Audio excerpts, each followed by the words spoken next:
Ben's having a drink before we start. I wasn't aware. What's up? Sorry, I forgot to do the countdown. Yeah. What's going on? We are the Unqualified Film Bros with a podcast. We are back after our Build a Movie draft last week. We hope you all enjoyed that one. We had a ton of fun doing it and breaking down our rosters in our creative group chat after the recording. But we're back. We're back to reviewing. We are talking about the first two episodes of Hawkeye, Marvel Studios' new Disney Plus show. 2 episodes dropped on Wednesday. What do you guys think? This is a fun one so far. You know, one thing, I got to be brutally honest here. Please. And I think it was just the mood I was in. I don't know. I have not hated anything more than the first episode of Hawkeye in the MCU. Wow. I think I was in a bad mood. I like the second episode better, but if I wasn't felt obliged by this podcast, I would have turned it off and been like, this isn't for me. I think I felt mad because I felt like I had to watch it, and so it just made me think about all the things I didn't like about it, but I did not enjoy the first episode at all. Like, I was like, oh my god, this is the most cliched thing I've ever seen. The only thing that was sort of cool, like, was like the bits with Jeremy Renner as Hawkeye, but Hawkeye's even in. I despised it. Like, right. We are off to a great start so far. For the viewers, I know it's good and well made, but I just genuinely didn't enjoy it. That was me with the first episode of Hawkeye. Declan's a big fan of the production value, but nothing else. Declan, what did you actually think of the show? Like, come on, man. We've got that. It's the worst thing he's ever seen. Now, just so everyone knows, he's obviously wrong because he likes Guardians of the Galaxy Volume 2. Wow, there are fireworks tonight, boys. Look at that. All right. I'm gonna make this episode exciting. Let's get the popcorn going. Well, you know what? These two go at it tonight. I'm with you, Max. I'm with you on that. I'm out. Wow. Have at it, boys. That heated, so I had to match his energy. I'm not saying I am right or my reaction. This coming from the guy who said his opinions are all correct 2 weeks ago. Yeah. Okay, so we're agreeing that it's correct. No. Like, for real, in all honesty, I don't think mine is like truly. It's purely just how I felt watching it this time. It wasn't like it just. I didn't enjoy its first episode. I'm so glad you went first. I will say, I'm so glad you went first, man. Like, in a sort of constructive mode, based on what Declan said, the stuff you said about being a cliche and stuff, I get that, but at the same time, I feel like that was very much what they were going for. It was they were making fun of a lot of stuff in like the first episode. They had like Rogers the musical, which was just all right. But to be fair, Save the City absolutely fucking slaps. It was a complete joke on like so many levels. It was the exaggerated dancing for me. It wasn't even the song. It was just the way that they were dancing on stage. And I was like, also, like, some of the things they said, it's like, to catch a nuclear bomb. The Hulk smash where everybody went green in the audience, and it was just this dude hitting these ridiculously low notes while he sings the word smash over and over again. I feel like gold. Saying that you dislike this cliche is a little tough because yeah, it was cliche. I think it was like what the episode was constructed around. Like, for some reason, and I do not know why this is the case, it for some reason genuinely pissed me off that her origin began in like 2012 with the Battle of New York, because I feel like there's been like 8 different characters at this point whose origins were defined by the Battle of New York in 2012. It was a big moment. It pissed me off so much, but that's how I felt. It was honestly, it was. You're actually wrong. To that point, it was the biggest moment in the MCU. Like legitimately. Yeah. like Again, that's why it's not fair for me to say this. You know, it's like there's only been one other like character that really had their origin in New Mhm. York, and that was Vulture. mhm. Yeah. So I think it makes a lot of sense for it to be rooted in the New York, because the whole show is probably, I mean, it's following the human Avenger. You know, we've had all these like fantastical characters, even like Falcon and the Winter Soldier. You got a guy with a metal arm and a, you know, suit that flies around and drones and stuff. That's true. Hawkeye's That like is very, very low tech. You know, he doesn't really have those gadgets. He doesn't have that benefit. So heroes. you see a bunch of like the regular stuff. You know, they go, you know, shopping for Neosporin and things. And I think it shows like the human element to all these stories. And even if the heroes, like the godly heroes, can like shrug it off, the humans can't. This was, of course, in the second episode, which Yeah. I liked better than the first. So, yeah, One but I thing, agree, I definitely one thing to your point, Ben, I found myself drawing, especially in the first episode, drawing that comparison to Falcon and Winter Soldier, Yeah. because you've got, you know, you've had WandaVision, you've had Loki, you've had What If, and these are very fantastical. These are, you know, more higher cosmic Avengers. Mhm. Falcon and Winter Soldier, and now Hawkeye, much more low to the ground. You've got street level. Max, you were saying that, we were talking about it after I watched the first episode. More street level threat with the tracksuit mafia, which we'll Yeah. get into in a couple Yes, minutes. bro. Yes, bro. But another big touch point for me on the comparison between those two shows, and especially the first episode, was that, and of course, the spoiler alert is in effect. I think we all know. But if you haven't watched the episodes yet, go do that and then come back and watch this. The heroes of the show, Clint Barton and Kate Bishop, are separate for the entire episode until that last moment where she's like, "You're Hawkeye," and he's like, Yeah. "Who the hell are you?" And in Falcon and Winter Soldier, Declan, this is a spoiler for you because you haven't seen the show yet. It's been out for 8 months. A bomb. Let's Um, watch the show, man. Like, it's I six. mean- It's 6 episodes, 5 hours. He's gonna come back next week and be like, Falcon and the Winter Soldier. Now that was actually the worst from Marvel. But in the it's one of those ones that it just kept slipping through. It's like I was like, oh, I want to watch Loki first, and then just No, I have no excuse, you know, and all that. I kept losing track of when I should watch it. But just to finish my point, Sam and Bucky don't interact in the first episode. Yeah. Because, you know, Sam, we have to catch up with where the heroes are. This is obviously the first time we're seeing them post Endgame. They were both snapped away and then blipped back. So you got to see where these guys are, where their lives are at in this post Endgame world. And I think we got a lot of that with Clint Barton, and then taking the street level element of it to an even lower street level, if that's possible, because Kate Bishop is like, "You're an Avenger, you're a superhero. I'm just, you know, an archer who breaks down clock towers."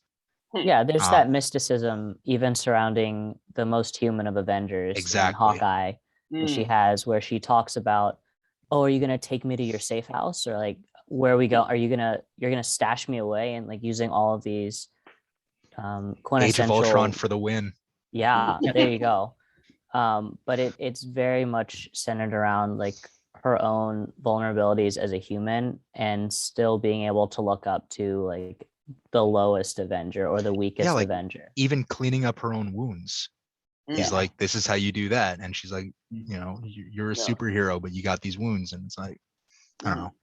It definitely felt more human than WandaVision or Loki or, you know, anything we've seen before. Yeah. But even with Falcon and Winter Soldier, right? Like they're telling very real world stories about race and imperialism and you know, violence. So that's why I liked the comparison that was brought up earlier between the two shows, is that even though there's Bucky with his vibranium arm and Sam with his with his like Falcon suit and everything, it's still real world stories, and it comes back Yeah. to not necessarily street level, but it's still very grounded in issues that we can all have some literacy in, especially after the last couple of years and social discussions we've been having. Yeah, but at the same time, I would say like I think Spider-Man and like the Vulture is probably a better comparison, just because even though there are some like very human problems in the Falcon and the Winter Soldier that they explore, and even like the super soldiers themselves, you could say, explore those themes. They're dealing with like super soldiers on like a world level, which I think there are tons of snippets, like when Sam's just walking through and he gets like stopped by a cop and stuff. There are plenty of moments where they feel very grounded, or when he's working on the boat, or asking for a loan and stuff. But there's plenty of moments too where they are like world heroes, and they're actually saving the world. That's the scope of the show. So I feel Declan's like, damn, I gotta watch this show now. yeah, I'm annoyed because I was thinking that exact thing. Not exactly, but you're not wrong. yeah. Hawkeye, I think, is like you were saying, even more street level. But I feel like it's the first real street level. It goes along with Spider-Man, where everyone else is dealing with threats to the world. They're dealing with threats more on a personal basis, whether it's their street or whatever. They're not trying to save the world. They're just trying to save their family or whatever. A lot like the Netflix Marvel shows. Yeah. In that respect, that is like very gritty. Daredevil, Daredevil, Jessica Jones. Yeah. And I think since they technically cancel all of those, I'm sure that's sort of what they're going for, and I'm sure they will work on more of that. I know there's like Armor Wars coming out, which is like we're bringing back Don Cheadle as Rhodey, War Machine, preventing Tony Stark's tech from getting everywhere. I feel like there's a bunch of plots you can take for these seemingly more sideline characters to take on more of a responsible role. Yeah. And even like when she was mentioning, Clint Barton, like becoming inspiration, that reminded me a bit of Falcon and Winter Soldier, because they're trying to live up to the shield or whatever. They're trying to fill a role. He's being told to, fill a role that he never wanted to. Perhaps he needs to. But I mean, even if he doesn't sell himself, he just showing that he has inspired people and he has made a difference. I feel like this show's doing a good job showing that he was important. Even if like we pay attention to the gods and the super soldiers and stuff, the everyday human was important. Yeah, and I totally see what you're saying, because we don't know if we're going to see Clint Barton again after this show. Oh, really? They're introducing, Jeremy Renner. He has nothing more on his contract after this. We don't know if he's going to renew or sign a new one. They're introducing Kate Bishop, obviously, as, I don't want to say a pseudo replacement, but in her role as one of the Young Avengers, which I don't know if you saw that meme of Haley Steinfeld and Kevin Feige during one of the press events for this show, but she was asked about the Young Avengers, and Feige gave her this look like don't say anything. I haven't seen that. That's Young Avengers. I don't know anything about that. I mean, they introduced Wiccan and Speed in WandaVision. It was pretty clear that they were getting there. Kid They've Loki. introduced one in every single show so far. At least one. And so you've got these. You don't know what you're gonna get from Clint Barton moving forward, and of course, he's had one of the. I'm gonna say one of the most significant character arcs of anyone in the MCU. He was introduced in Thor, obviously, just as sort of a cameo. Oh, that's Hawkeye. He was in the comics, and he's gonna be in the Avengers. And then, of course, he was in the Avengers. He got his mind wiped by Loki. Then he had that redemption. Then you saw him in Age of Ultron. And he was like, "The city is flying. We're fighting an army of robots, and I have a bow and arrow." So we know he's this very low to the ground human Avenger. But then acting in that movie as like the mentor in that movie to Wanda, who now is. And then that connection played through when he went to get her, and then at the airport battle in Civil War. He wasn't there in Infinity War. They sort of covered that he was on house arrest after his role violating the Sokovia Accords. I don't want to dive into his whole history, but then in Endgame, his family's blipped away. In the entire opening scene, and it's like, Yeah. oh, Hawkeye is important still. He becomes the Ronin, as they talk about in the first 2 episodes of this show, and the legacy of that version of his character. And then at the end of Endgame, he's carrying the gauntlet. He's, with Nat as she sacrifices herself. So Clint Barton has been through so much as a member of the MCU and as a member of the Avengers within the MCU. So to see him move forward as the featured Avenger of this show is putting him, I don't want to say, again, I'm using the phrase I don't want to say because I don't want to say too much, but I do. It's putting him on a pedestal, and he's like, oh, I don't deserve that. I'm not, he clearly has this attitude like, I'm not one of the big ones, but he's been through so much. And I think we're going to see a lot of, my point is, and I've been rambling here, but I think we're going to see some of his heroism come through in a way we haven't seen before over the next 4 episodes. Yeah, I mean, I don't think that he doesn't think he deserves or whatnot, or doesn't think he's the big one. I think he just does not see it as things worth celebrating. I think it's had too many scars on him. Yeah, it's reminding him of his relive it. It's not, and I think that's what the musical is sort of showing. Like, these were not fun times for him. He lost a lot through these battles, and so everyone's celebrating, like, including his hearing. Yeah, including. Yeah. One of the funniest moments of the second episode. I don't think it's like he doesn't want to be, hero. He clearly is. I think it's just he doesn't want to be like given free meals and stuff. He does. Yeah. For every time and contrast that with talks to him about New York, he remembers Black Widow and how she's now gone. Yeah. And contrast that with what we were watching in the black market auction. His sword as the Ronin went for almost $500,000. The Ronin suit was up next before the explosion. And imagine what it would have been like for him to be in that room watching everybody glorify the darkest moment in his past, where he became purely a killer. And Haley Steinfeld was able to watch that. And I wonder how they're going to develop that throughout the series. And, one more thing on the black market auction was the watch. That's something I wanted to talk about was if we know what that is. And 2, I remember in WandaVision, if you remember the commercials, one of them was a Hydra timepiece. And I'm wondering if we go back and look at the commercials, if they somehow connect to things within the other shows. I don't remember quite what they all are, because I thought I was matching them up within WandaVision itself, but maybe they're branching out, because I remember that one thing that Kevin Feige continued to say during WandaVision was that watch the commercials, they like actually matter. And I remember that one specifically, the watch, and they're bringing back a watch. So yeah.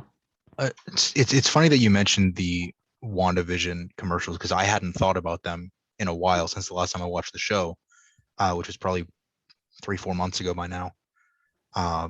But those commercials, like you said, there were moments in the last 2 episodes of WandaVision where you could tell, all right, this sort of connects back to what they talked about with, the first commercial or the third commercial and so on and so forth.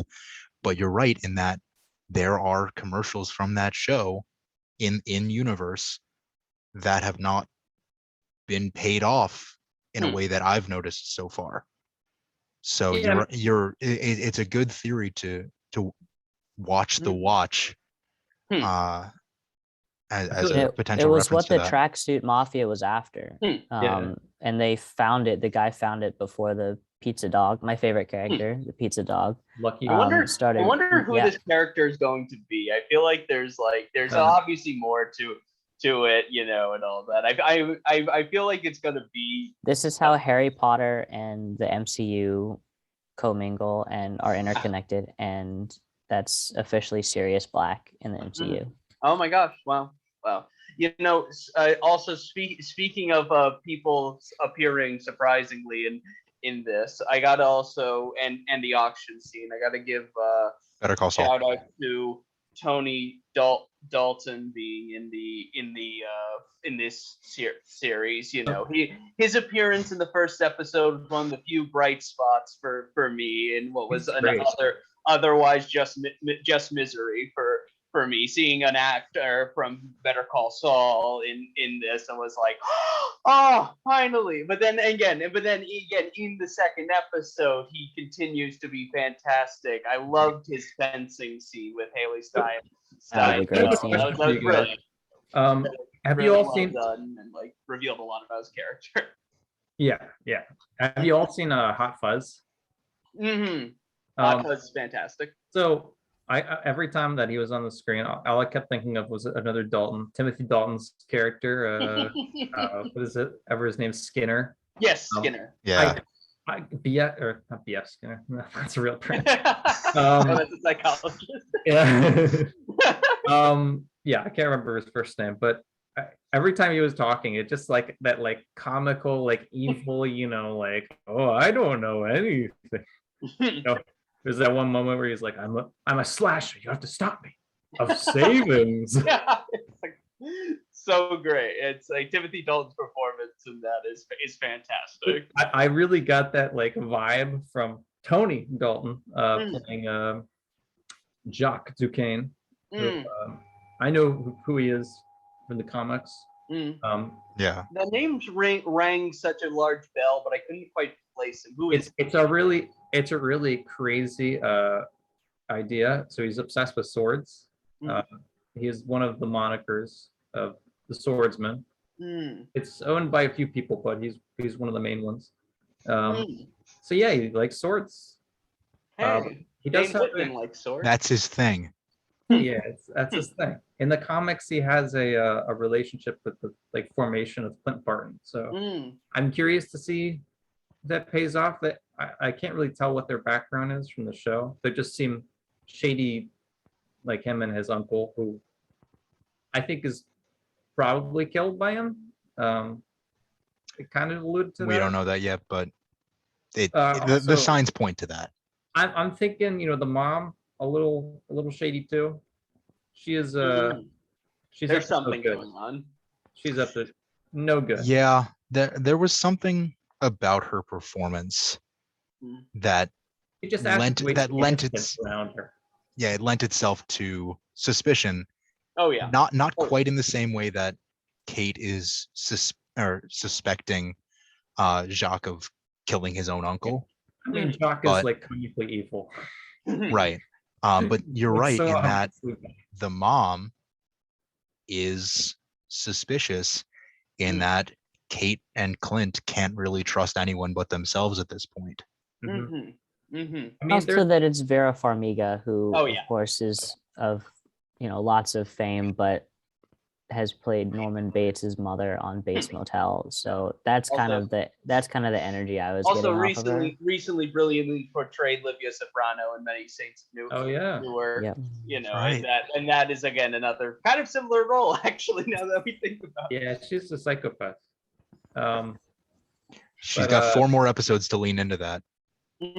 I imagine she will somehow. It'll be fantastic. In the first episode, there's that moment where Armand is talking to her, and you can't really hear anything they're talking about, but it sort of seems like she has an understanding of what he's talking about, and then she comes out and her daughter is like, "Oh, what was that about?" She's like, "Was that guy trying to hurt you?" It's like, "Oh, I have no idea." It's like plus I mean, of course, then in the first scene there, she's talking about major money problems, and then when we cut back to her, they're completely financially. Yeah, I mean, that's pretty sketchy. Maybe she had a nice insurance on that house or whatever. I don't know if alien invasion is covered. for home. Obviously, like I don't know. It just You like, have what's Chitauri going on? attacks on your insurance plan. Chitauri alien invasions. Did you get that coverage? She is acting very suspicious. But yeah, I mean, obviously, Maybe with yeah. good reason, because you bring up the comparison to Vulture again. The Avengers impacted her life in a negative way. Tony Stark negatively impacted Adrian Toomes after the Battle of New York by introducing the Department of Damage Control. The Avengers caused her husband's death in the Battle of New York. We'll see. Indirectly, the Chitauri, if the Chitauri hadn't attacked, obviously the Avengers wouldn't have gone for that. But I am suspect of Mom straight from that moment where her daughter was like yelling for her. She's like, "Oh, go get the checkers or whatever." Where was the mom? She said she was downstairs, but we don't know how. Yeah, but we don't. It took a while for her to get back to her child, and then Dad's gone. But he's also in the main cast. Like he was listed in the main cast of the first episode. Like it wasn't and Brian Darcy James. It was Brian Darcy James. And obviously we didn't get a full credit scene in the second episode. So no, I didn't look at the credits in the second one, admittedly. But I did. He was no in the main scene. cast for the. Okay. Well, thank you, George. I feel like most of the shows don't have them unless it's the last one. WandaVision, I want to say, had them. No, never mind. No, sorry, that's wrong. Never mind. Loki did, I think. Yeah, Loki in the series, or no, the fifth of the six episode, of the 6 episodes was when he met the other Loki variants in the Void at the End of Time. So we did get a post-credit scene in that. Come with us. Essentially, come with us if you want to live. Yeah. But I want to talk about real quick someone who was teased to appear in this series, and now we're a third of the way through, and she hasn't shown up. Weird to think of it that way. But yeah. Yelena Belova. She was obviously, Florence Pugh, great performance in Black Widow. The post-credit scene with Julia Louis-Dreyfus as Contessa Valentina Allegra de Fontaine. Try saying that 5 times fast. Obviously, Clint Barton, he's your next target. So it was teased that she was going to be in this show.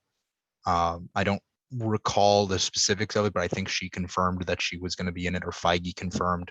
Someone confirmed. Maybe Rhys Thomas, the director. But I didn't know it was confirmed. I always thought that it was just like suspicion and like highly educated guesses, but it was never. So, go finish your thought. No, that was it. I just didn't know that it was confirmed. I trust you. I just didn't know. To the best of my knowledge, and I'll have to double check. But to the best of my knowledge, she is going to appear in this series. Yeah, makes sense. That's cool. Again, when you're setting up, the last act of the second episode, Clint sets up this catch and release like Nat would have done, is what his wife says to him over the phone. And he says, "I want to talk to your boss. I want to talk to your manager." And while that was very Karen of him, I think I think at least I personally expected one of Yelena or Val to show up as that last tease before the credits at the end of the second episode. And instead it was a different villain that we've never seen before. Isn't it Echo? Yeah. I feel like that makes more sense. I mean, again, this is the first release. Technically, it's the second episode, but they're released at the same time.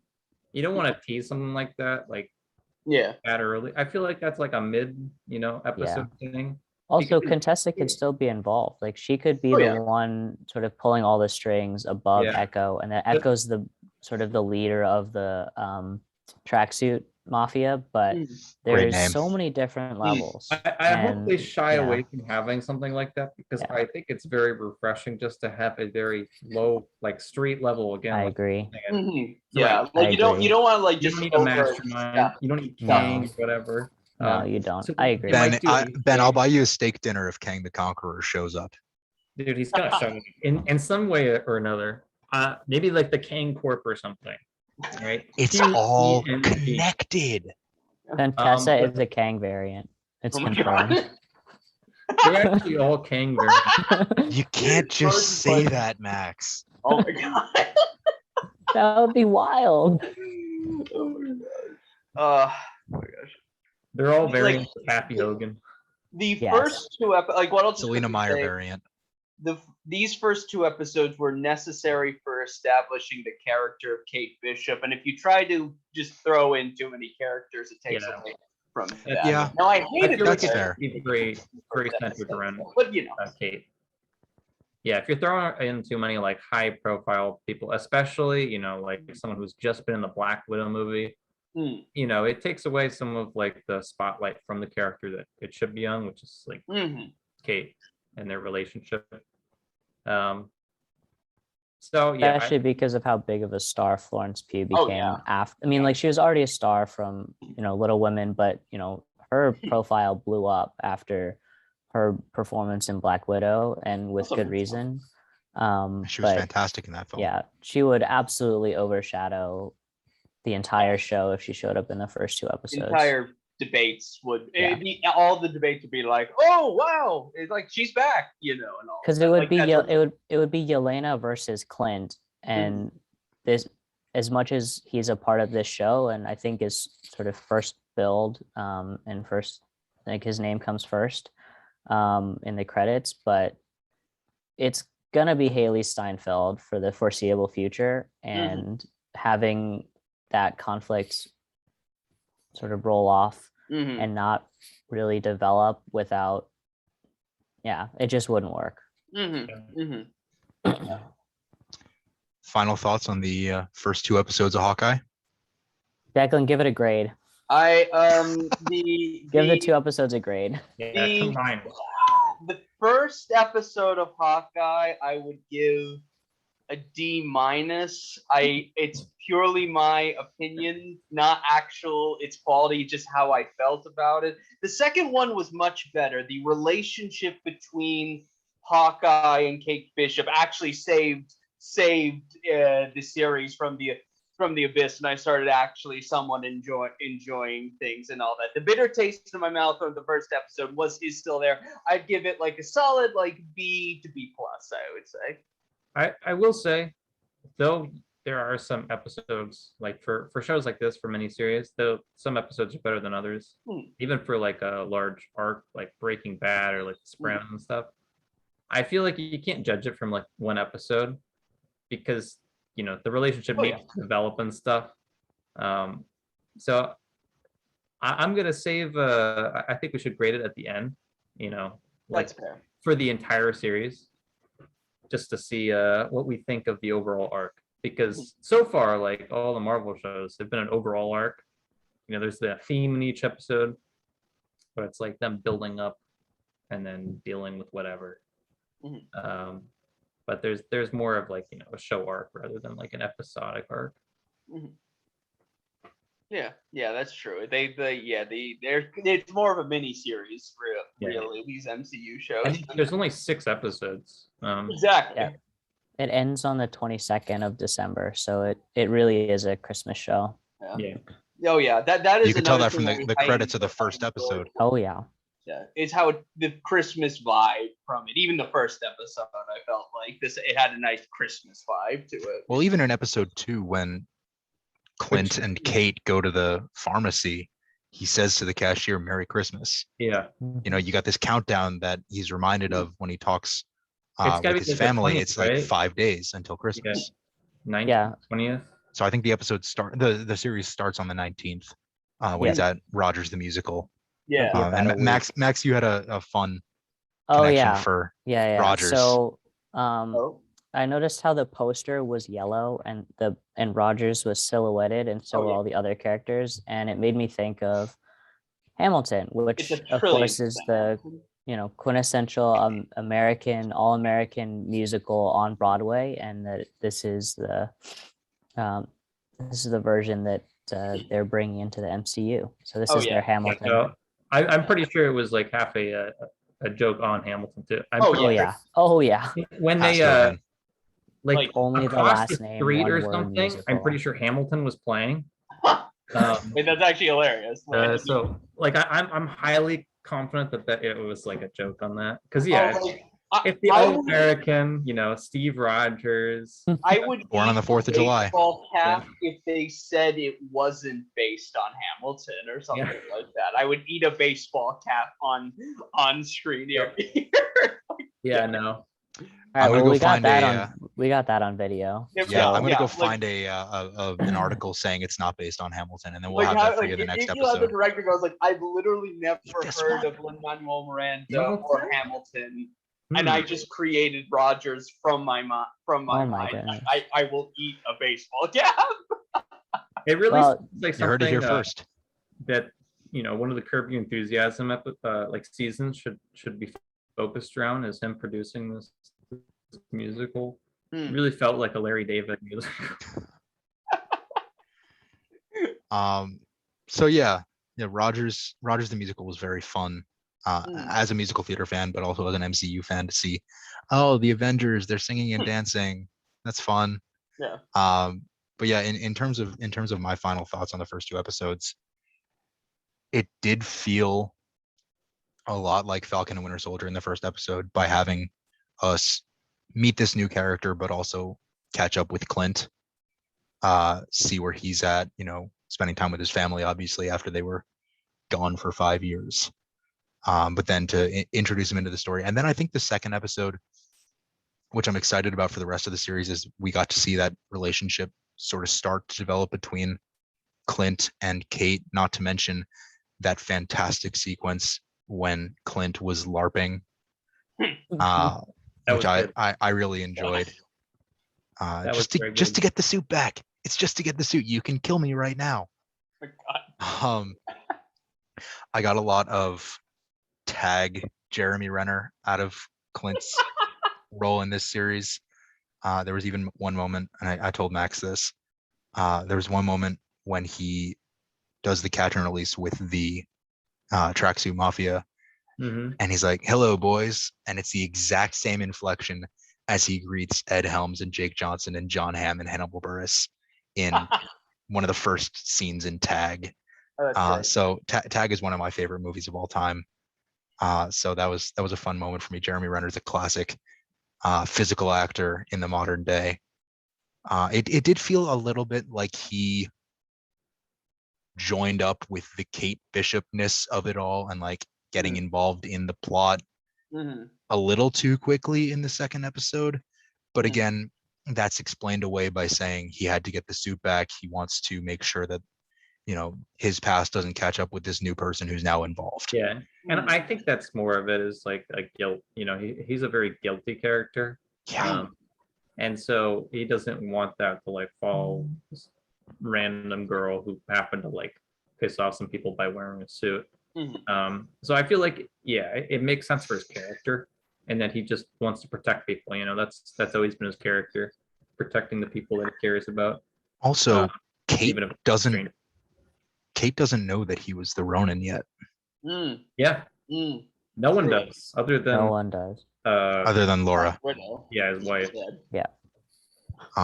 Yeah, that's definitely something to watch for in the next 4 episodes.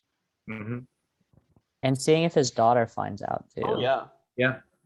Because they have the closest relationship out of all of he and his kids, and that will be a heartbreaking moment if it were to happen in this show. I imagine something like that has to happen. Yeah. Yeah, definitely gonna focus a little bit more on the Barton family, which means more Linda Cardellini, which she's a fantastic actress. I'm a big fan of hers, so seeing more of her character and her relationship with Clint even if it's just over the phone before he finally, I assume, gets home in episode 6. I assume they'll have a happy ending for him. Oh yeah. Considering Nat didn't get one. He's been through too much, and yeah, like come Yeah. on, you can't kill him after Nat like sacrifice herself. That would be terrible. True. It's true.